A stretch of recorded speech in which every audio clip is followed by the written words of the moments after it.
Tuduhan itu sangat-sangat parah ya, makanya saya bilang sama klien saya kalau memang hal tersebut sudah di statement dengan tegas, kami akan melakukan upaya hukum. Diiming-imingi sejumlah uang oleh AA senilai 50 juta. Diiming-imingi sejumlah uang oleh AA senilai 50 juta. Dugaan saya mungkin ada banyak kebohongan.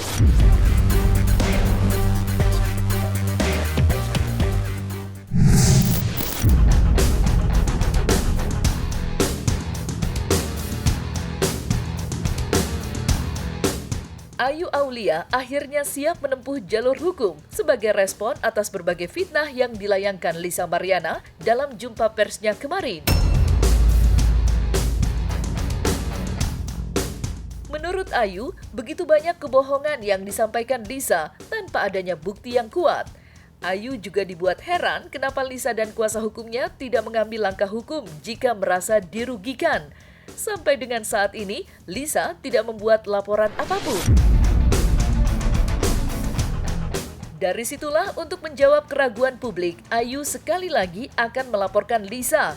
Dengan begitu, permasalahan antara dirinya dengan Lisa akan dibawanya ke ranah hukum, bukan ke ruang publik yang hanya narasi-narasi belaka.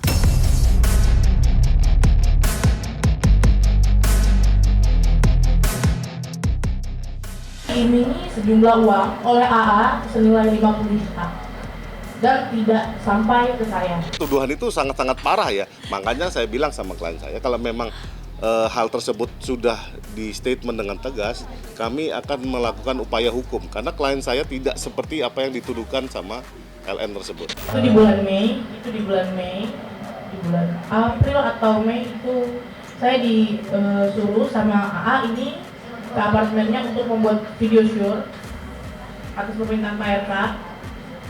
Lalu Pak RK mend-DM saya sendiri ke Instagram. Kalau masalah hukumnya, saya mungkin tidak begitu paham karena saya punya kuasa hukum. Di sini ada Mas Herdian Saksono dan juga kan ada Mas Doni Manurung yang tadi sudah Mas Doni sudah jelaskan, tapi mungkin Mas Herdian Saksono bisa menjelaskan lebih rinci. Tapi ini saya jawab dulu karena tuduhan harus berdasarkan bukti dan fakta yang jelas.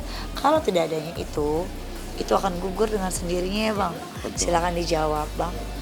Iya, pada faktanya narasi yang ditampilkan oleh pihak LM adalah dia mencoba menempatkan dirinya sebagai korban. Tapi apa yang ditampilkan sampai detik ini dan setelah press conference-nya sendiri, dia menampilkan bahwa dirinya ingin meminta sesuatu dari RK dengan pondasi bahwa dia telah melakukan sesuatu yang terlarang sehingga hal itu jika tidak diberikan akan diungkap ke publik. Menurut saya pribadi, dalam rumusan pasal pemerasan, hal tersebut bisa dikategorikan adalah upaya pemerasan. Statement yang amat sangat blunder. Karena begitu ditanya apa yang dimau, tapi dia menjawab uang. Menurut saya amat sangat tidak etis menjual satu orang anak kecil yang dimana psikolognya ini nanti setelah besar harus kita pikirkan. Itu terlalu banyak bohong. Bisa minta tanggung jawab. Fitnah, dan saya punya bukti itu banyak.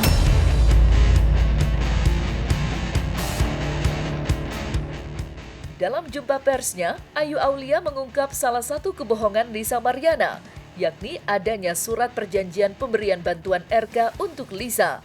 Menurut Ayu, sama sekali tidak ada perjanjian tersebut. Ayu juga dengan heran melihat Lisa yang terus-menerus mengumbar kebohongan, mengingat yang disampaikannya tidak mempunyai bukti apapun. Semuanya bermodal narasi yang menyesatkan. Atas hal itu, Ayu menyarankan Lisa agar mengumpulkan barang bukti sebelum menggelar jumpa pers. Tidak itu saja, Ayu juga mengingatkan Lisa permasalahan yang sedang ramai ini ialah antara Lisa dengan RK. Namun kenapa Lisa terus-menerus menyeret Ayu ke dalam permasalahan tersebut? Dan berikut bantahan Ayu Aulia dan kuasa hukumnya atas kebohongan Lisa terkait perjanjiannya dengan RK.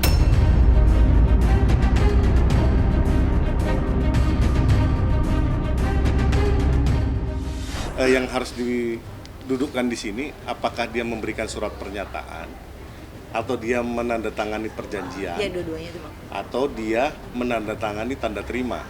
Nah, di situ Tiga-tiganya. yang harus clear di situ.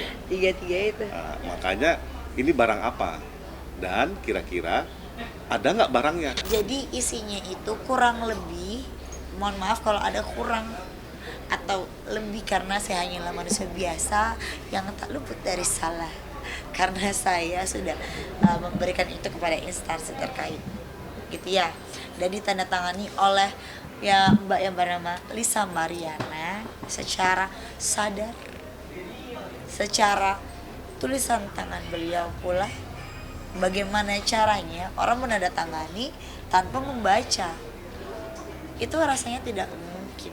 Kalau saya tidak mau. Itu aja. Karena beliau menerima sesuatu, lalu itu yang ditandatangani dan isinya adalah bahwasannya ketika USG itu terjadi, kita tahu ini adalah suatu kebohongan, tapi tetap mantan gubernur satu tokoh ini, Bapak RK, tanpa mengurangi rasa hormat lagi, saya harus membawa-bawa namanya kembali yang diaku-akui adalah anaknya dari seorang mantan gubernur Jawa Barat ini, Bapak Ridwan Kamil. Tapi kan kita nggak tahu ya apa yang diperbuat, karena kan saya tidak ada di tempat pertama. Kedua, saya tidak tahu apa yang terjadi, apa yang mereka pergi kemana, lakukan. Kan saya tidak 24x7 kan seperti itu pertama. Tapi yang saya yakin Bapak RK bukan orang seperti itu saja sih. Itu silakan dibuktikan saja. Gini, kalau saya mencoba menjawab ya. Oke. Dengan melihat bahwa pada faktanya yang dinarasikan itu tidak pernah menjadikan sebuah fakta. Artinya itu kan katanya. Kalau ketika di tempatnya klien saya, benar nggak dia punya buktinya? Pernah nggak dia melakukan tersebut? Dugaan saya mungkin ada banyak kebohongan yang beliau tidak bisa sampaikan. Karena apa? Karena tidak adanya bukti kan. Nah, makanya saya bilang alangkah baiknya jikalau sebelum preskon, ini saran saya untuk beliau di kemudian hari jikalau beliau mau memberikan preskon kembali, tolong seproper mungkin. Cari bukti, cari semua fakta yang ada. Jadi ketika press conference yang terjadi, semuanya itu jelas dan gamblang dan transparansi, tidak adanya dibuat-buat. Kalau dia memang nuduh sedemikian, silakan upayakan upaya hukum aja. Aku bukan menantang, tapi di sini seluruh Kita punya warga versi, Indonesia. kita punya versi, Kita dia punya punya versi. versi. Ya, sebagai warga Indonesia yang baik, saya rasa beliau mempunyai hak untuk melaporkan saya jikalau beliau merasa ini tidak benar. Dan lampirkanlah bukti-buktinya, kan seperti itu. Kan kalau misalnya melaporkan orang dengan syarat apa Bang? 2 alat bukti awal Dan? permulaan, ya dokumen yang benar. 2 alat bukti dan 2 saksi ya Bang? Ya seperti itu. Nah silakan Abang jikalau ada yang mau disampaikan kembali. Ya, kalau memang dianggap klien saya ini menyebarkan hoax, alangkah baiknya memang upaya hukum itu ditempuh oleh pihak LM. Ya. Nah, kalau memang klien saya sampai merugikan ya posisinya LM, kenapa enggak ambil upaya hukum? Tapi ingat, ini perkara apakah antara LM dengan klien saya atau LM dengan RK? Iya. Nah, itu dulu. Karena saya bingung, kok saya lagi yang dibawa-bawa, saya lagi yang diseret-seret.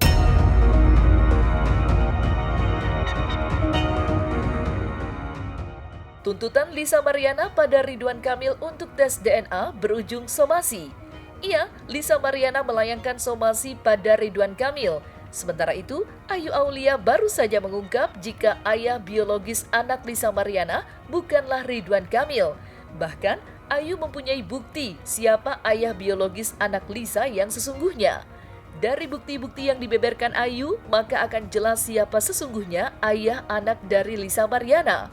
Bahkan, Ayu sempat menyarankan Lisa untuk tes urin. Dan berikut bukti yang dimiliki Ayu jika anak Lisa Mariana bukanlah anak biologis Ridwan Kamil.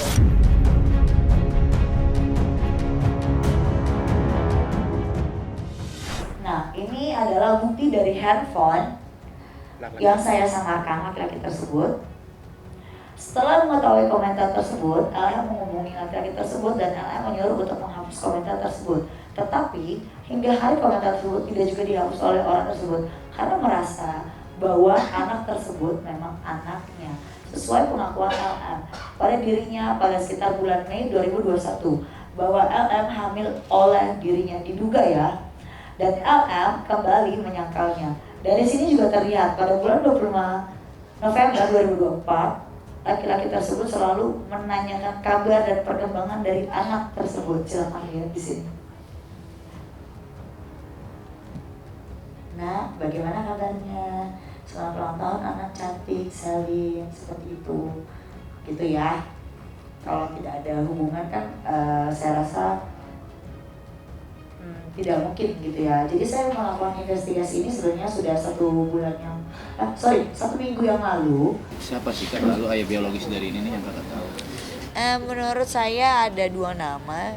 Ya menurut saya kenapa tidak dites DNA saja, atau ketiganya dengan bapak sendiri tes DNA saja. Di sini saya tidak ada di pihak manapun, tapi rasanya saya geram dengan kebohongan. Itu aja sih. Berjujurlah pada diri sendiri, berbenah diri ketika USG itu terjadi. Kita tahu ini adalah suatu kebohongan, tapi tetap mantan gubernur satu tokoh ini, Bapak RK, tanpa mengurangi rasa hormat lagi, saya harus membawa-bawa namanya kembali. Jadi ini di sini kan sebenarnya adalah internal ya, yang tidak bisa saya bicarakan secara gamblang, tapi perlu saya luruskan. Jadi ini itu sebenarnya internal mereka lah ya. Jadi bagaimana itu USG, kita tahu bahwasannya sepertinya tidak yang diakui adalah anaknya dari seorang mantan gubernur Jawa Barat ini, Bapak Ridwan Kamil. Tapi kan kita nggak tahu ya apa yang diperbuat, karena kan saya tidak ada di tempat. Pertama, kedua saya tidak tahu apa yang terjadi, apa yang mereka pergi kemana, lakukan. Kan saya tidak 24/7 kan seperti itu pertama. Tapi yang saya yakin Bapak RK bukan orang seperti itu saja sih. Bukan ngebaca dan melihat lagi. Memang saya kan sebagai saksi, ya pasti harus membaca. Saksi saja membaca, apalagi yang bersangkutan seperti itu. Tidak membaca ya Mbak? Membaca dong, membaca dan sadar. Bahkan beliau menangis-nangis bilang bahwasannya ini gimana ya kak, mobil aku kan masih cicilan di Pondok Cabe, beliau ambil itu. Gimana ya kak, aku lagi hamil, bla bla bla bla bla.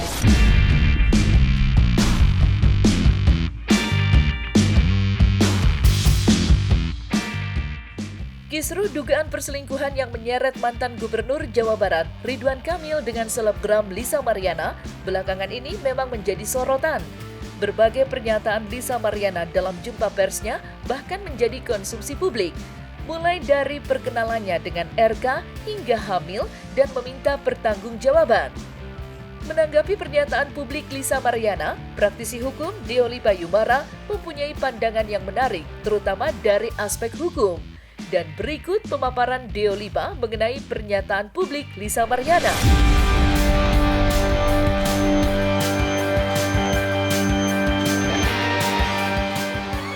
Kasus ini bisa masuk ke ranah hukum walaupun di tahap-tahap awal pembuktiannya harus ada dan lengkap. Jadi misalnya ada ancaman aborsi, itu bisa masuk ke ranah hukum asalkan ada bukti-bukti yang lengkap. Ada kemudian pengancaman misalnya atau bikin video syur begitu untuk dilihat, itu kan termasuk juga asusila kan, jadi itu bisa masuk ke ranah hukum. Jadi kalau itu ada, bukti-buktinya ada, dan akhirnya mereka karena permintaan si Ridwan Kamil harus ada video syur, dibuatlah video syur kan atas permintaan itu kan. Nah ini kan tentunya merendahkan martabat wanita kan, kalau secara umum pakai undang-undang hak wanita ya. Jadi bisa Ridwan Kamil dilaporkan di posisi ini. Yang ketiga, bisa juga dia dilaporkan karena dia sudah memberikan nafkah anak, sudah memberikan secara implisit pengakuan-pengakuan melalui nafkah kan. Kemudian ternyata ketika dimintai pertanggungjawaban terhadap anak, dia menolak. Nah, itu bisa juga dasarnya adalah bukan dasar si wanitanya, tapi dasar hak-hak anak begitu. Karena anak itu butuh orang tua kan, harus ada orang tuanya, lakinya siapa kan gitu. Nah, kalau seorang Lisa sudah berani menyatakan 100% bahwasanya ini adalah anak Ridwan Kamil, berarti Lisa sudah punya banyak hal yang dia yakini 100% memang demikian. Misalnya pertama, dia menyatakan tidak ada laki-laki lain selain Ridwan Kamil. Itu kan berarti 100%.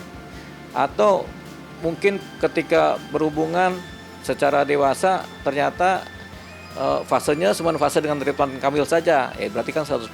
Jadi kalau dia sudah punya keyakinan itu dan disampaikan 100%, ya memang faktualnya kemungkinan besar ini adalah anaknya Ridwan Kamil ya. Kecuali seorang Lisa berbohong terhadap fakta, bicara hubungan dengan sesama orang dewasa juga bicara naluri juga. Jadi karena dasarnya itu ketika Lisa bilang 100%, bisa jadi memang 100% ini adalah anaknya Ridwan Kamil ya.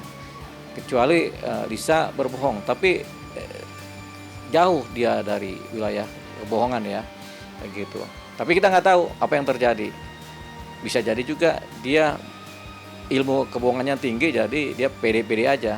Tapi kalau secara umum ini 100% kata Lisa anaknya Ridwan Kamil, ya bisa jadi demikian. Tentunya istrinya Ridwan Kamil bisa melaporkan adanya dugaan perzinahan. Kalau ternyata setelah tes DNA ternyata bukan anaknya Ridwan Kamil, Lisa bisa kena bumerang. Jadi bisa berbalik ke Lisa. Lisa paling tidak bisa disidang, diadili. Tapi kemudian timbul perdebatan, pasti di persidangan akan timbul perdebatan.